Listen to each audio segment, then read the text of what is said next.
Network News. Inirereklamo ng isang establishmento sa Session Road, Baguio City ang mga batang sapul sa kanilang CCTV na nagtatapon ng dumi ng tao sa loob ng naturang establishmento. Ayon sa post ng nagrereklamo sa isang sumbungan page online, hindi umano ito ang unang beses na nangyari ang ganitong insidente sa kanilang establishmento.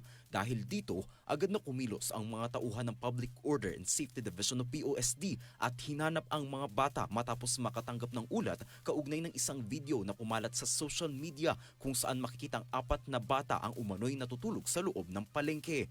Bandang alas 8:52 ng umaga, natagpuan ang dalawang batang lalaki edad 10 at 13 anyos na natutulog sa mga kartong nakalatag sa sahig sa harap ng isang pwesto sa palengke. Dinala muna ang dalawang menor de edad sa tanggapan ng POSD para sa paunang dokumentasyon bago sila isinailalim sa pangangalaga ng City Social Welfare and Development Office o CSWDO para sa kaukulang pagsusuri at interbensyon.